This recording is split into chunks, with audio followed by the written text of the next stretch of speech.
Hello and welcome back to the third installment in this Copic scene coloring background video series.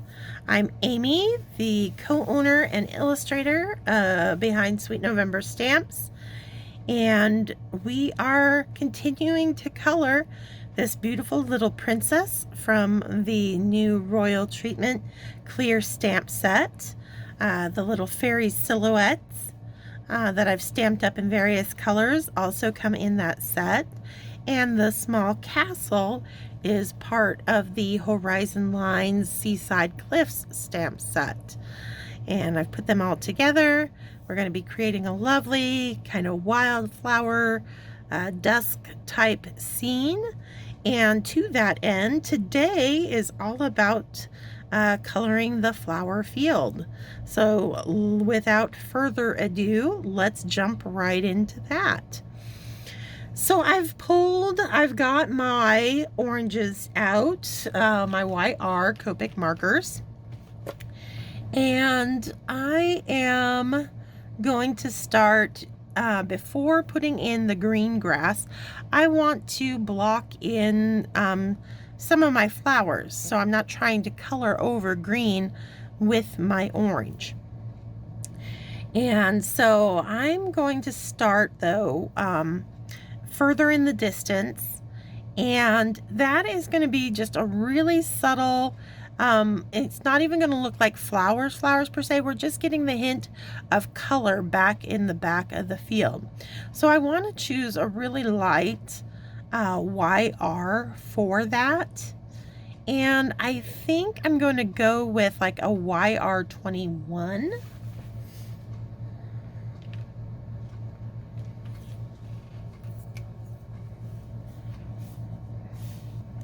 And I've got to decide kind of where our field ends and the rest of the background takes off.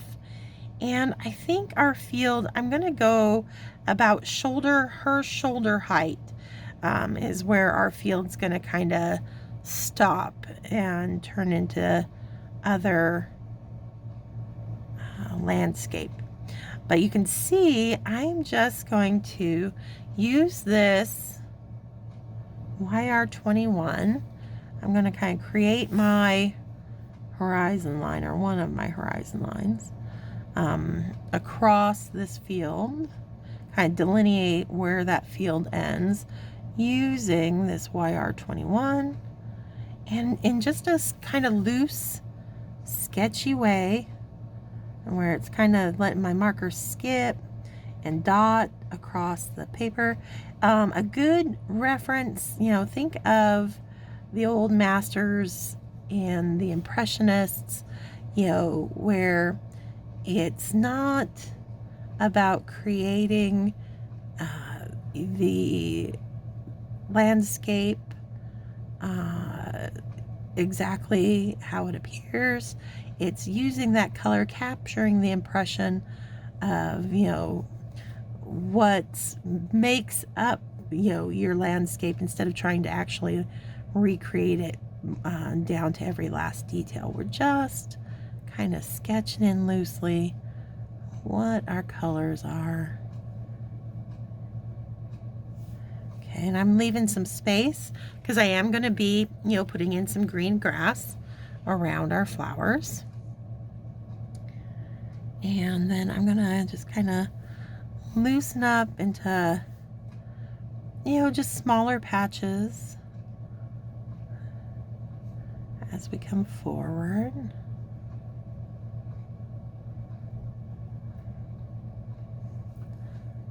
Until we start, as we get closer, they'll start turning into individual flowers.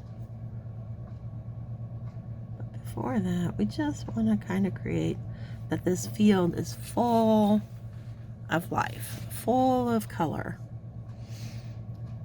And we will be putting in little spots of some pink flowers too, but I wanted the majority to be these really pretty kind of California poppies. They're my favorite flower, and so So that's how I roll. That's how I'm going with this one. I just thought it would be really pretty. All right. So now, as we start getting closer, I'm gonna swap out my YR21. I'm gonna get a little bit brighter with YR15.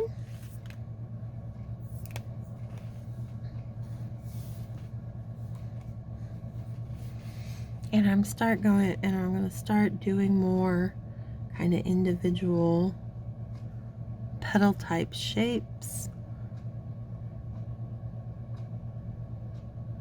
Still not perfect, you know, I'm not worrying about being botanically correct, you know. I'm just, it's still the impression, it's still just capturing those open blooms.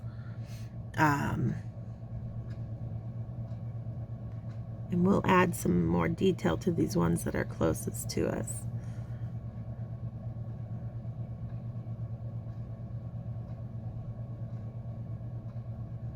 Eventually. And then we want some on this side.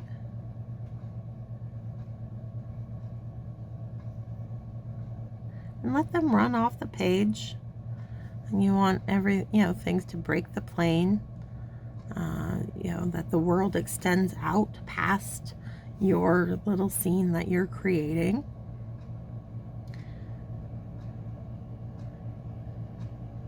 Maybe we have some that are kind of standing more up this way.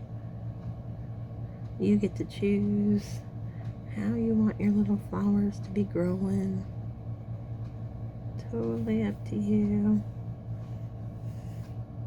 Now, as we start getting closer, we're going to go even bigger with our, flowers, a little more detailed.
And then what I'm going to do to kind of give myself a very close-up foreground, I'm going to go, so it's almost like we're kind of peeking through some of and we're going to see the really large individual petal here, so that it's really close to us, the viewer. We're only going to see parts of it. It's only going to be partial flower. But what this is going to do is really create a nice frame and pull and give us a nice kind of foreground, midground, and background, which always adds interest to any scene that you're building.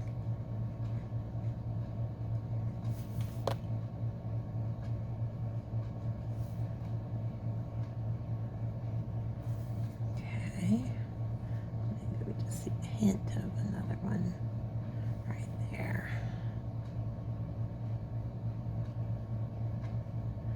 And these aren't looking super poppy like, but color wise it's making me happy. There we go. Okay. Well, I think we need a little bit more. We need some smaller ones down in here now that I've got those large ones in.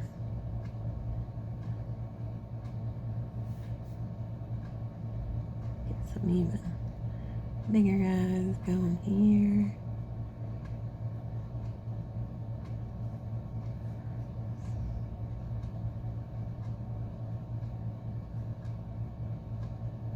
have some that kind of get cut off, and that'll help once we get some more color going in our, but we'll have them overlap. That's really going to push them, these ones, further into the distance. Okay. Okay, that looks pretty good.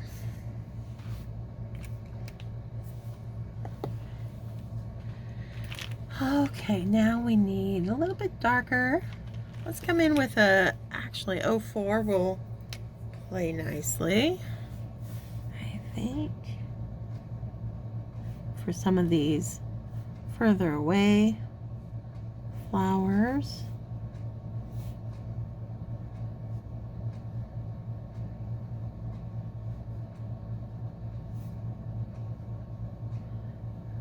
Okay. And then a little bit more harsh of a contrast with some YR. Let's go 09.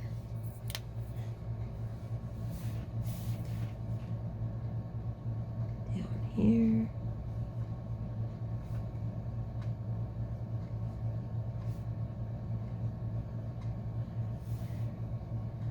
And we'll start bringing some of that 09 into these closest petals. We'll give them a little bit of actual, like we can see the striations in the petals. That'll help pull them even closer.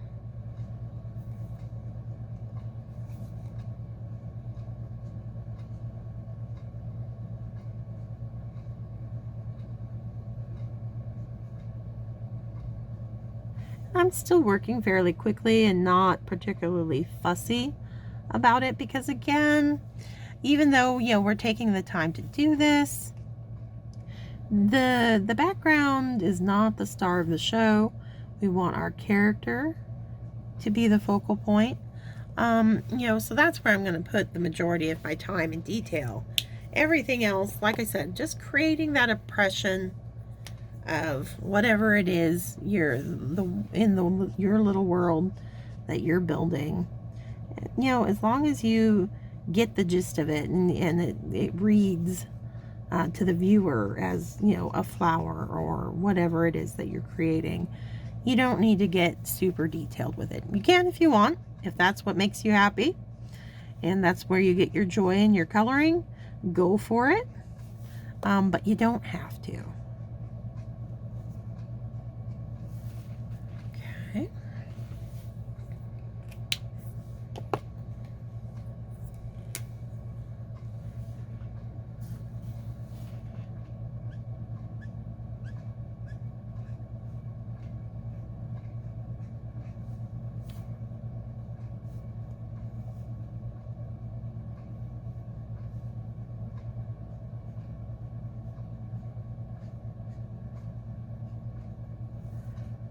Right.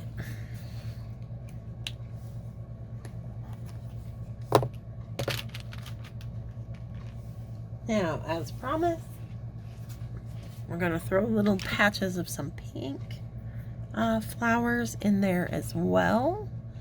And I think I'm going to do that in the background with like an RV13.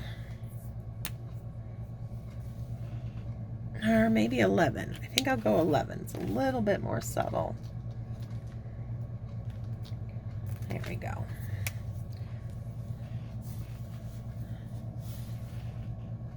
So not as prevalent as our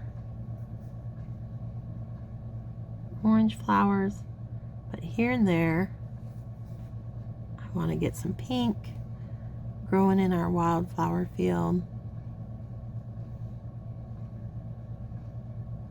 So again, just loose and sketchy, those little dots and dashes in that distant background.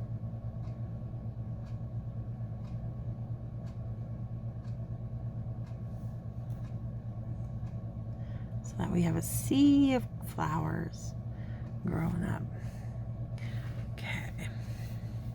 Now RV13.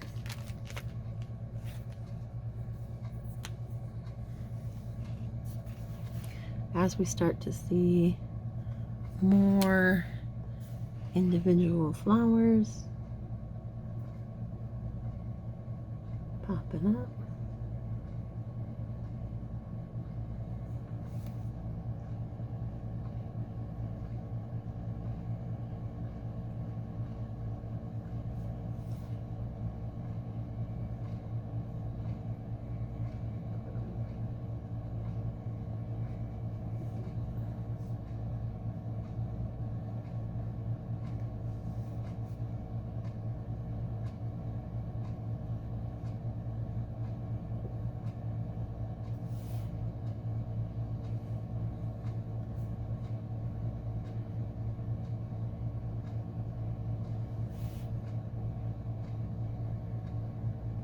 Pink ones get hidden behind our close-up orange flower there.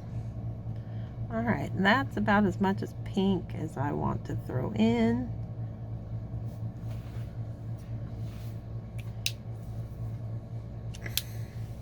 We'll use an RV. Oh, let's go. Oh, maybe not RV. Let's go back to that YR09.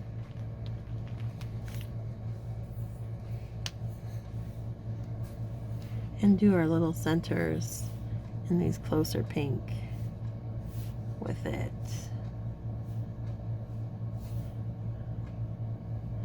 Okay. Time to start getting our grass in.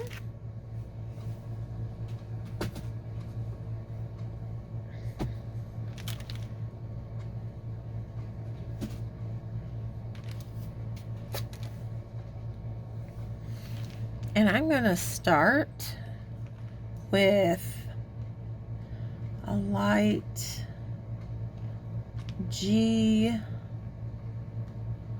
think like a G02, if I can find it. There we go.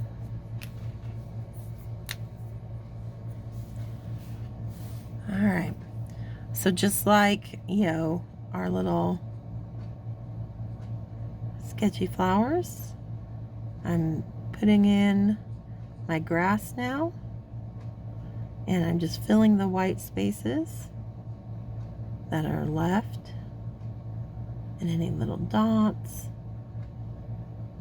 of white, just to create that loose, organic look of flowers growing up in the field back here. And any spots that I kind of got a little carried away with the orange, I can kind of dot in some more green to break it up a bit. That's the beauty of that. Just careful around our little pixies flying in the air. Don't want to color over them.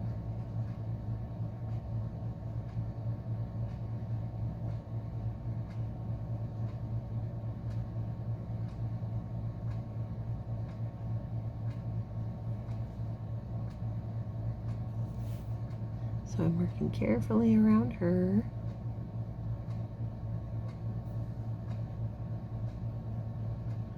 Just kind of using the tip of the marker, holding it pretty close so I have a lot of control over the pressure of the pen and how much ink is going down.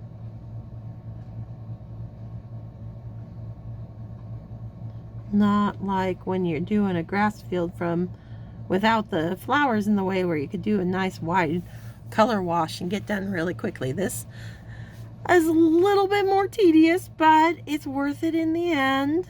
It gives you a whole different look, and you really do got to put the color of the flowers in first, because it's just not the same trying to color over your green grass once it's already in there. So you kind of got to think ahead, plan ahead if you're going to do a flower field, and know that you're going to do it in advance so that you can get the flowers and the petals all in before the grass. And then take your time. Don't rush yourself to, once you've got the color in, to then go in with your grass and make it start looking like a growing field of blossoms. Okay. And then we'll kind of start, I think we'll go from about there. Peter it out because we are going to shift over to a bit darker green as we start getting closer. It's going to help us create that illusion of distance. You know, things get more diffused and kind of lighter and less distinct the further back they are. That's why I start with these light colors in the far distant background. And then we get a little bit darker, a little bit more saturated as we move forward. So that's a way you can utilize your Copic colors to kind of help you create distance.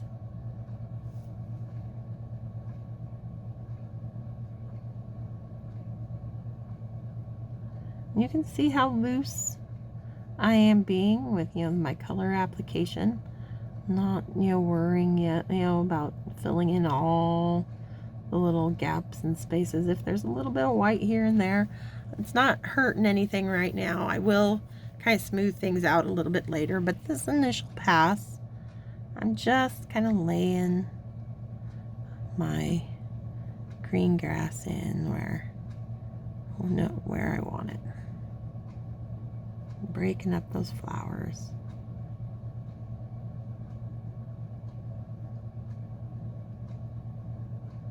Okay. So about the time the flowers start becoming individual flowers, that's where I'm going to choose to shift to a new green.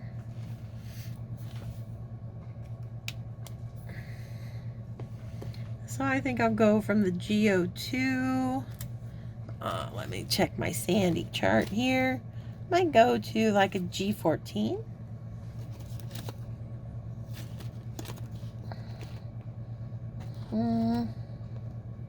Yeah, we'll try G14. There it is.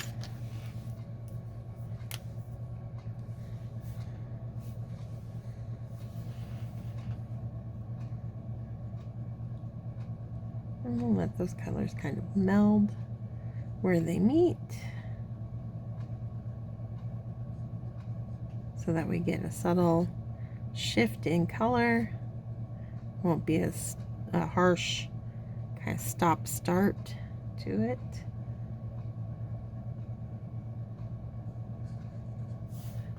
So for that, we want to do a little back and forth.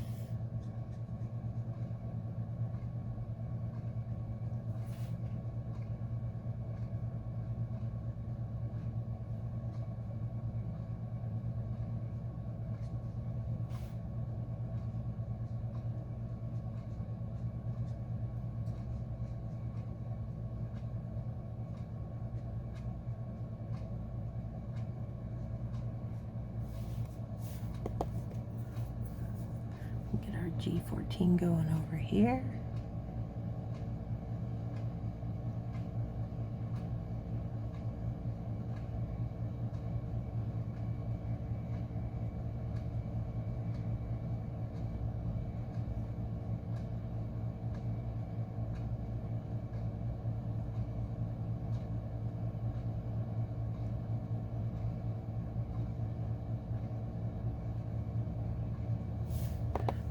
G02 just to smooth out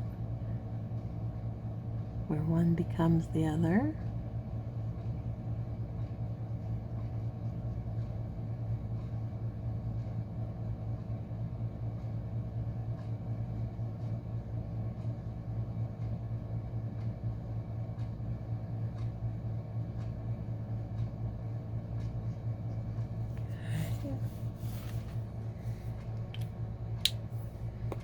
And we'll just continue to come forward with our G14. And hang with me. I know this is looking a little little messy, a little like, what is she thinking?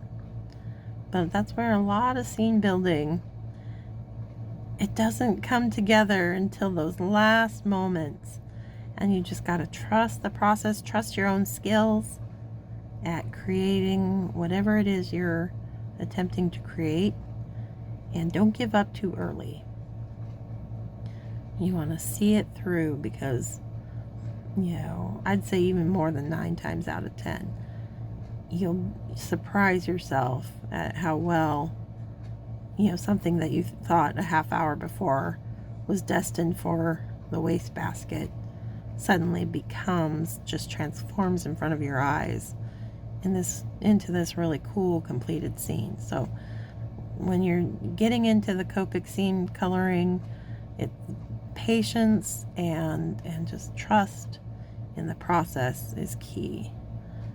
It's like, don't get discouraged or too early on and think that, you know, you're creating a hot mess, because it may look that way at the moment, but if you just stick with it, keep going, it will transform into what you're trying to create.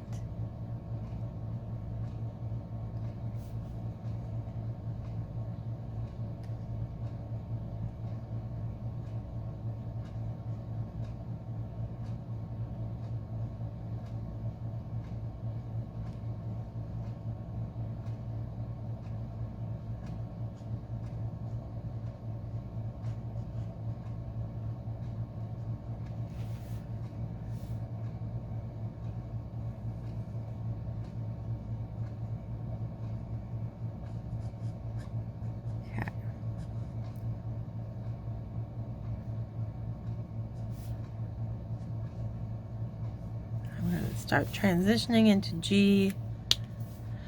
Oh, let's see. Do I want to go 16? Yeah, I do. It's got a nice blue base to it.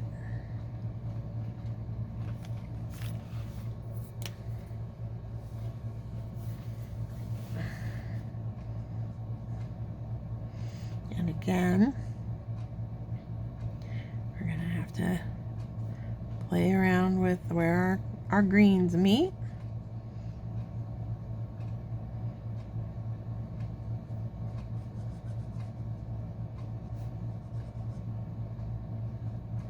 Kind of do that in sections so I can work fairly quickly together here.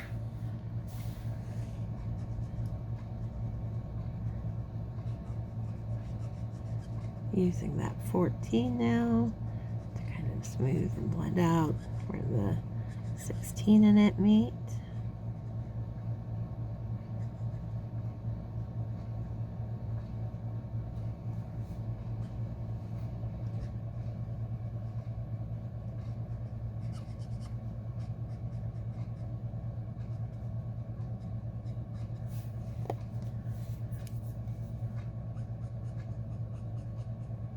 And while working wet and quickly, those colors are gonna wanna, you know, automatically start kind of melding together, which makes my job that much easier in, you know, creating a nice smooth blend.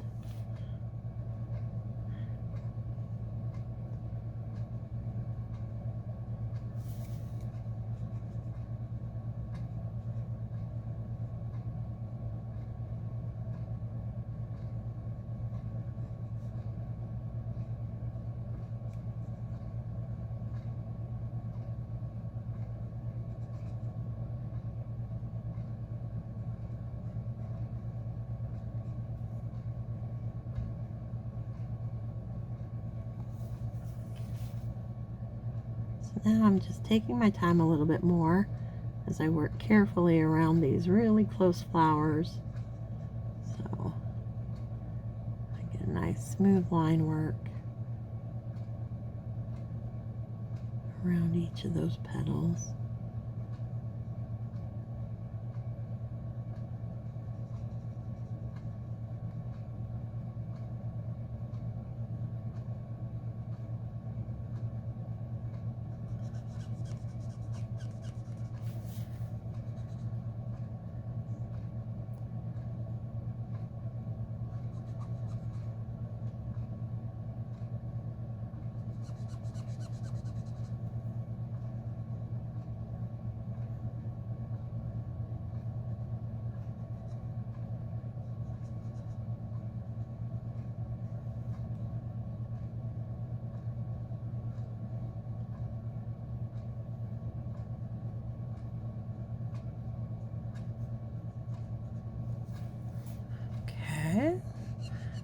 Looking good so far. Well, relatively. It's in my plan anyway. It will get smoothed out. It will get detailed and it will get better, but it's on track to where I what I would expect it to look like at this point. So far so good.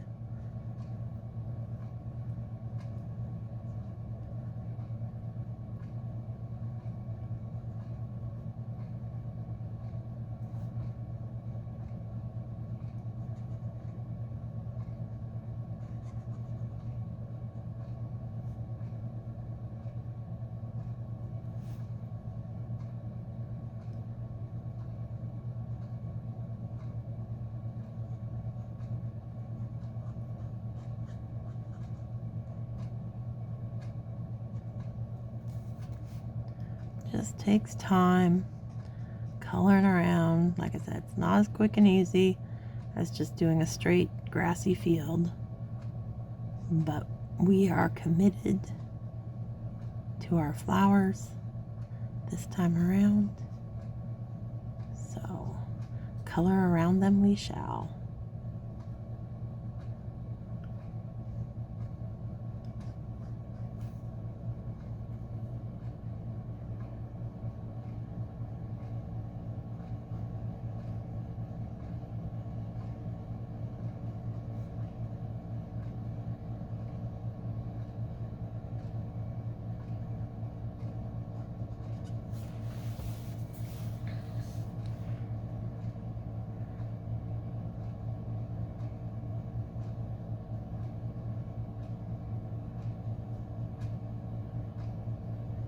Almost there.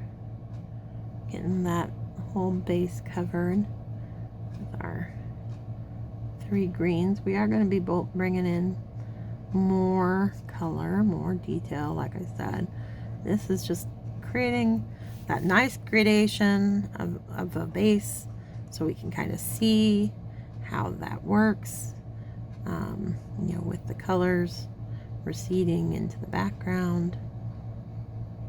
And it's just going to be a strong foundation for all the work that we do on top of it next. Okay, I'm going to drop shadow under her gown.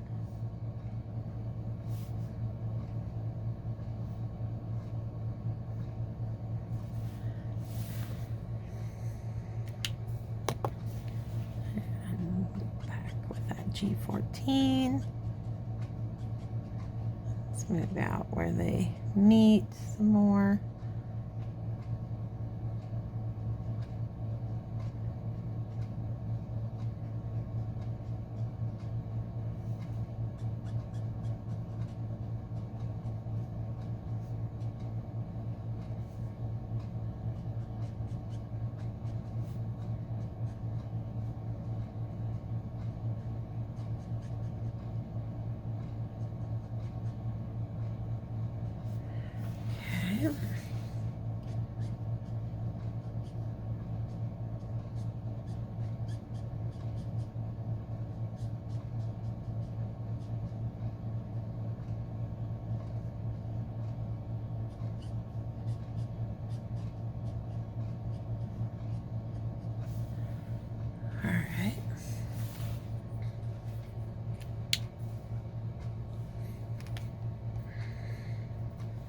Okay, so now I want to kind of blue up all of this green just a little bit. So I think I'm going to jump over to some blue greens.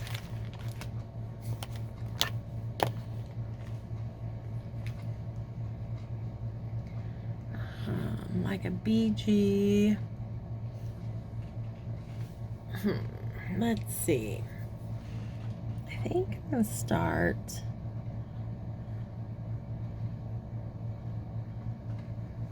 with a 49 actually. Let's see how that looks. I'm just kind of playing, just experimenting. Oh yeah, that's going to be nice. Okay. So because I'm, like I mentioned, I want to go kind of a dusk type setting for our scene. I'm going to start bringing in some blue-greens to help us do that.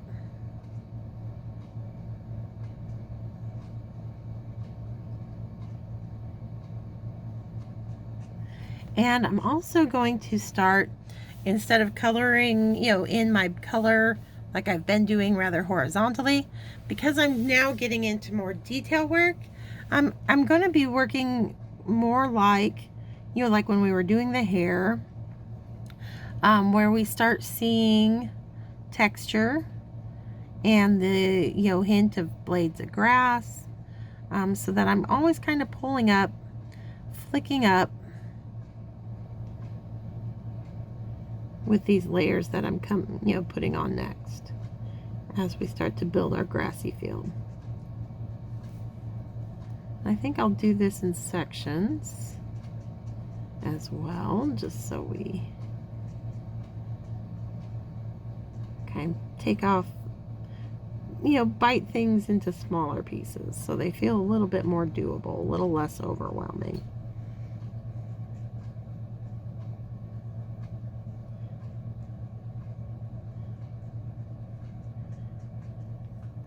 Okay, so that's BG 49. Let's go ahead and bring in some 45.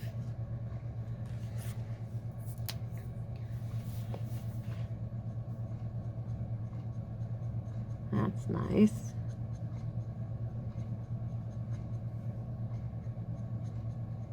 So we still have that nice green base, but what this is doing, why I'm bringing in the blue greens, is they're going to help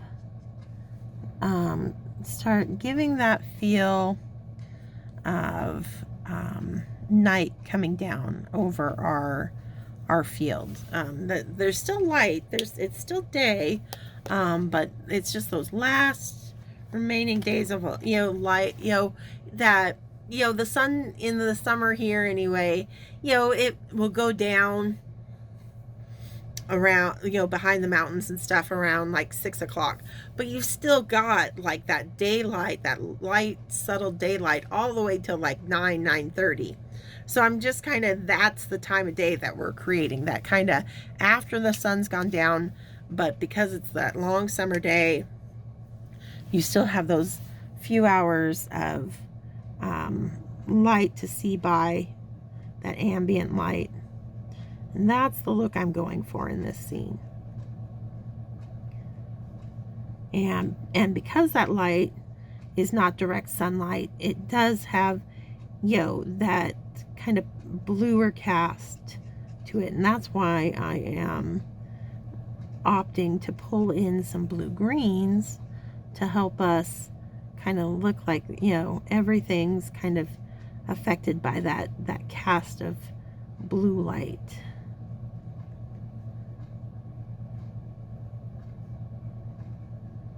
And the beauty too, if I get a little bit of these greens or blue greens into my petals, it's okay, because the grass is going to grow up and color or cover over parts of petals and stuff. So that's not a bad thing, so if it gets a marker, gets a little away from you, it's just nature, it's just grass growing. So you don't have to fuss about that or worry about that too much.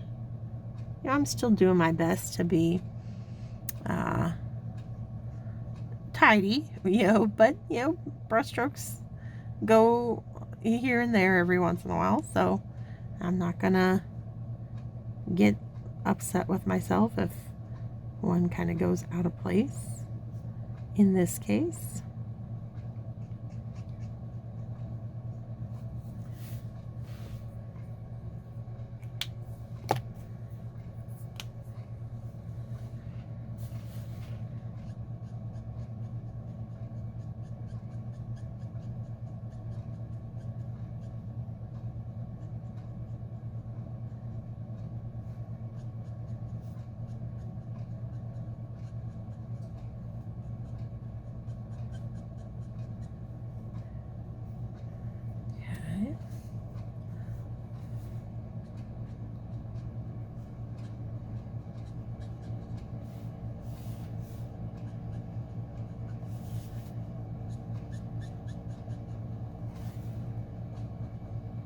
As I move farther back, I'm going to see less individual grass, blades of grass.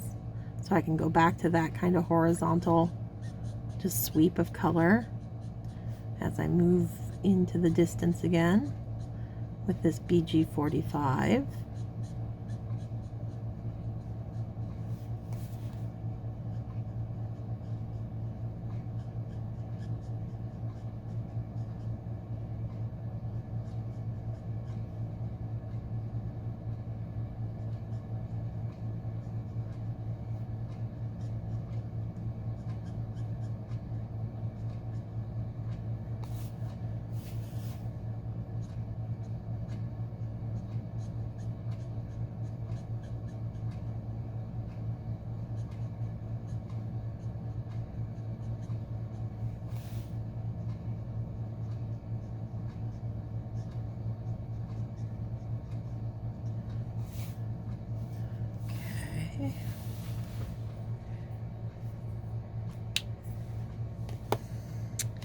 And from there, I think, because we started with GO2, which has got kind of a lot of blue to it already, let's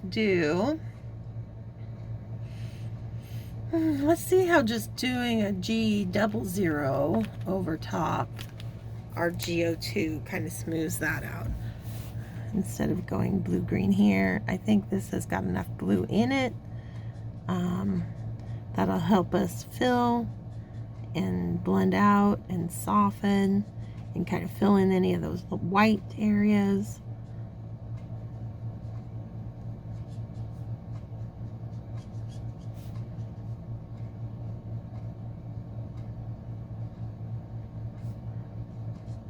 Okay, start our transition into the last part of our scene that we'll do next week.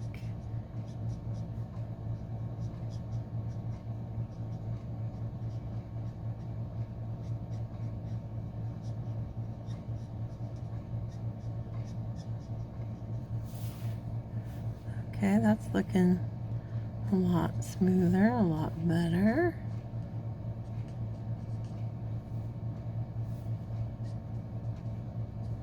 Okay.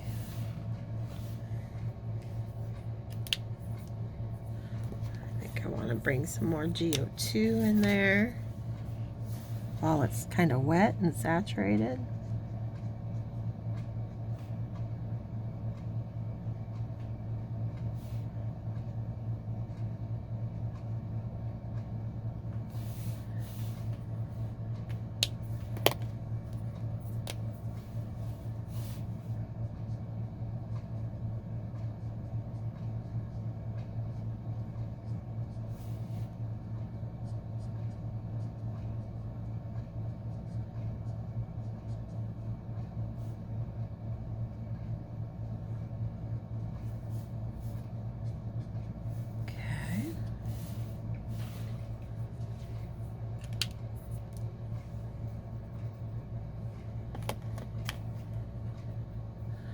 Now, I need to really pull this stuff forward. I'm going to come in with a BG99, and just like we've got these really close petals, I'm going to have some really close kind of blades of grass and growing up into the scene. And I'm not going to be afraid of going right over some of our flowers, not our largest ones, but the smaller ones in the background. So I think I would definitely want one back here where that flowers, so it'll help separate those two. There we go. Let me just let it taper. And it'll be nice and dark. We'll do another one here.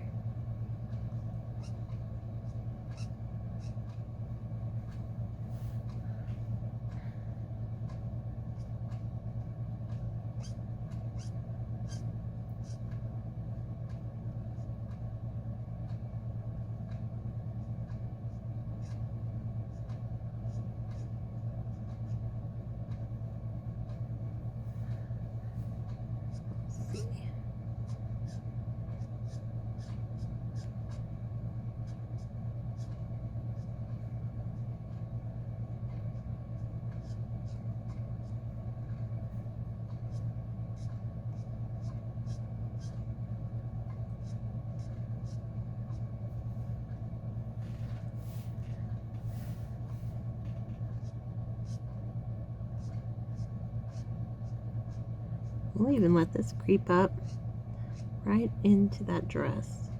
That'll really help push her back a ways.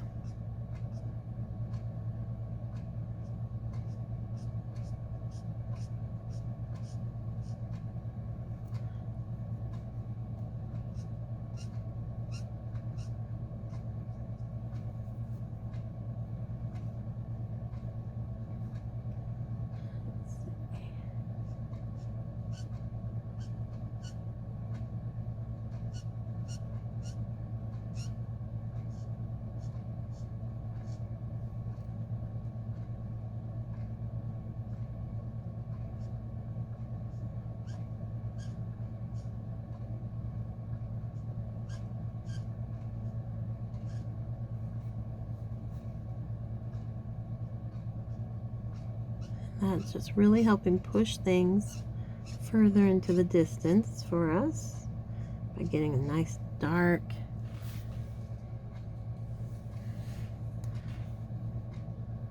bit of grass right up front, and that'll make this being so dark and kind of in shadow, it's going to make sense once we get kind of our dusky sky in there with it all light and bright and still white up there.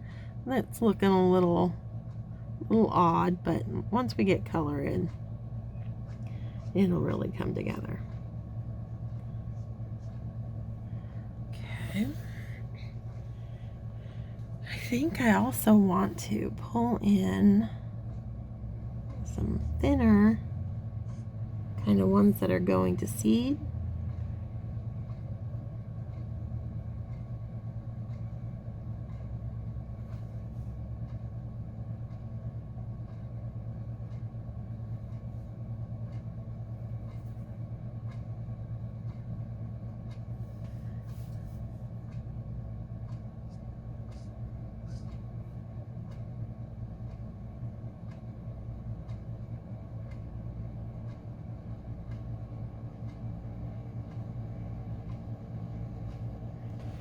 And we'll do one more. We'll do 3 of them because odds are pleasing to the eye, odd numbers. So for these little guys, we'll stick with 3 of them. That's a nice accent to this foreground.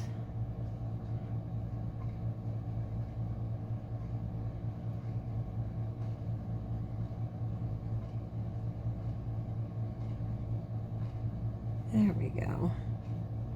Okay, yeah, I like that.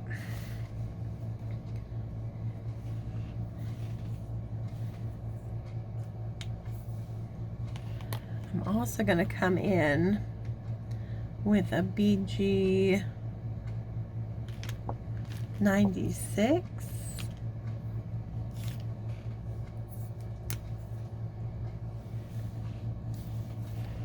Just reinforce some of that individual, grass that's a little bit further away, but that we see blades of it here in the closer up area. So just that, tapered back and forth brush strokes, letting the end of your pen lift up off the paper with each. A lot like hair, because we're wanting to create that texture of grass growing up here close to our princess.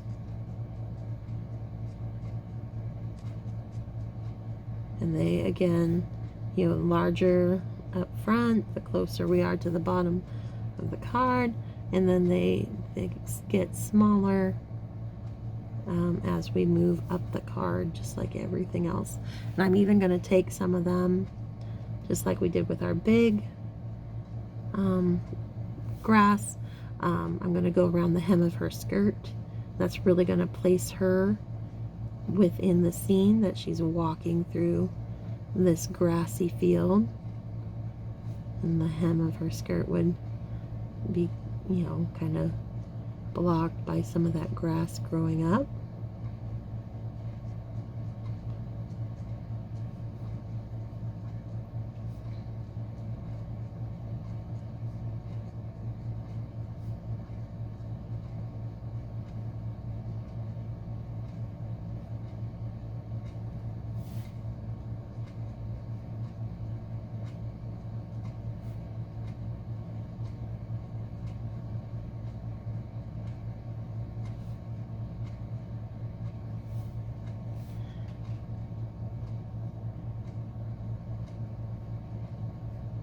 Like I said, getting smaller and smaller the higher up I go on the card into the scene.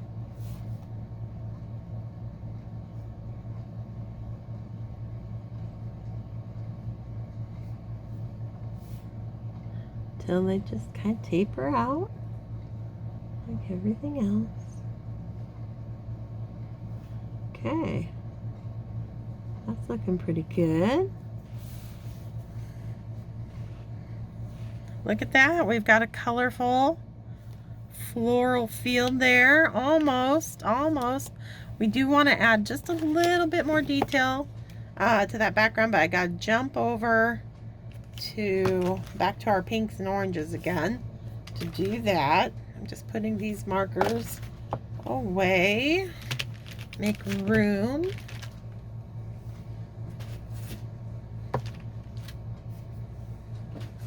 Last little finishing details for our floral field. Call today good. I just want to, our little patches of flowers back there are still looking pretty flat. So I'm going to, we did the oranges with YR21, and now I'm going to come in with some YR12 and just hit the undersides and kind of ground them a little bit, give them a little bit of shading with some YR12.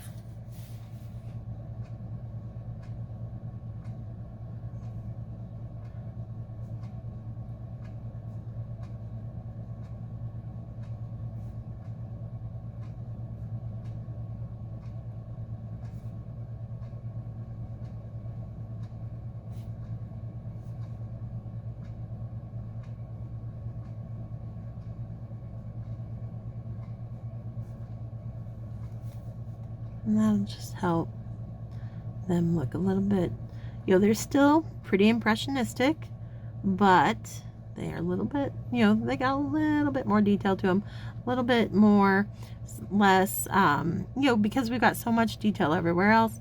We didn't, one layer of color just wasn't enough.